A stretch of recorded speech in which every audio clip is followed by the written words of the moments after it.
June 1st, 1921, 35 blocks burned, more than 800 people injured, and as many as 300 African American lives were lost. This tragedy would become known as the Tulsa Race Massacre. Archaeologists have made a startling discovery, a mass grave in Tulsa. Even though a mass grave site has already been located, there is great speculation that more are to be found. Lloyd Benedict of Benedict Law in Tulsa has been privately investigating a specific spot in a long-suspected area. And this is an area of New Block Park right here. I was talking to my friend, because he's from Tulsa, and he just liked to be kept up with current events going on. And we were talking, and he goes, you know, I think I know where some of those bodies are buried. I lived on Nogales Avenue, which is about 3 blocks from this field. And this field, a lot of people refer to it as New Block Park. And we're kind of walking around where they dug out this huge hole where the pool was at, and we see all these bottles from the 20s and before. There was an old lady that lived next door, and so we're out there digging, and she's seen us every day. And we kept coming across these bones, and she come out one day and she goes, do you know where those bones are from? Back when they had the massacre, this is where some of the bodies were laid to rest.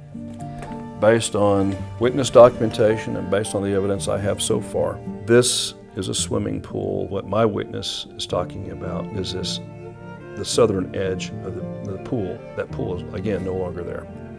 That's just flat dirt now. Lloyd even met with researcher and activist Scott Ellsworth, one of the members of the Tulsa Race Massacre Commission, as their historian, and the chairman of the Tulsa Massacre Mass Grave Investigation Team. Acting upon the other oral histories about New Block, Scott arranged to have ground-penetrating radar done at New Block, but in a different location than the pool area.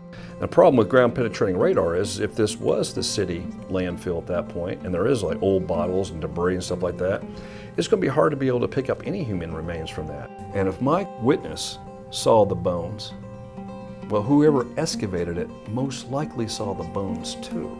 So I wanted to find out who constructed that, and more so, who demolished that project. Benedict Law has reached out to the city of Tulsa on numerous occasions, requesting records of the pool and permits for a small dig. When Scott and Lloyd met, he became very interested in the maps and information that was presented. What would make you think this is more human than animal? Because it was like almost exactly the same size as our leg bone, you know. And then there are other bones in there with it, you know what I mean? It wasn't just like one bone, you know. But it was definitely a human bone, yeah. Not much has been found thus far in the ongoing investigations, but with your help, maybe we can solve a big portion of this case. Every human being deserves a proper burial. The motto in the Benedict family was, there are no problems, there's only solutions. If we're going to find closure in this thing, then we really need to do an effort to be able to find these mass buried victims. And the more information I can get to be able to help them exhume these bodies, it will definitely add some closure to a lot of these families out there that have been dealing with this for a century now. Please help us contact Tulsa city leaders to obtain the needed permit to dig at New Block Park and find out once and for all if there is another mass grave from the Tulsa Race Massacre. If you have any information or knowledge pertaining to New Block Park, please contact Benedict Law. Video produced by Prairie Nation Creative.